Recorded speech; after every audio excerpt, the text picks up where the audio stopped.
майолым, бүгін бізде хэштег сөйлесек видеосы алыншы кеттік. Бүгінгі видеода мен сіздермен сөйлесетін боламын.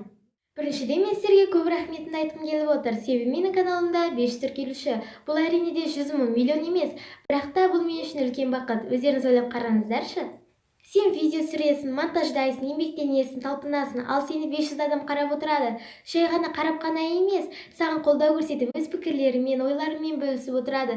Сен камераның алдында ғана емес, 500 адамның алдында өз пікіріңді, ойыңды ашық жеткізе аласың. Бұның өзі менің ойымша үлкен жетістік. Осы күнге дейін менімен бірге болғандарыңызға көп рахмет. Мен барлықтарыңызды жақсы көремін. Мереке, қуаныш, бұның бәрі жақсы әрине де, бірақ та біздің каналда одан да басқа түсініспеушіліктер де орын алып жатады. Өздеріңіз білетіндей, мен басында YouTube каналыма анимацияларды аударып сала бастадым. Ол көп адамдарға ұнағанын осы видеоның просмотрынан ақ байқасақ болады.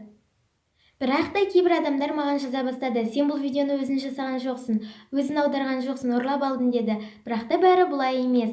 Біз барлығымыз мына тұрған ағылшынша каналдан аламыз. Мұндағы анимациялар өте қызықты және де ағылшын тілінде. Мен де өзіме ұнағандарын, қызықтыларын таңдап аламын да оны қазақ тіліне аударып, өз аузыммен дыбыстап, өзімнің YouTube каналыма саламын. Соның дұрыс түсінесіздер деген ойдамын. Білемін, тек мен ғана емес, басқа адамдарды анимацияларды аударып, өз каналдарына салады. Бірақ та ол адамдікі мен менікі ұқсап қалған жағдайда оны ұрлық деп айту дұрыс емес деп ойлаймын. Бірақ та адамдар бұны түсінбей, мені видеоларыма жалобы түсіріп, кейбір видеоларымды өшірткізіп тастады. Жарайды, бұның бәрі өтті кетті, бірақ сол кезде мені қолдаған тіркелушілеріме көп рахметімді айтамын. Видеоның соңына дейін тыңдағандарыңызға көп рахмет. Егер де ұнаса лайк басып, астта тұрған қызыл кнопканы баса кетейік және менің әлеуметтік желілеріме тіркелуді ұмытпайық.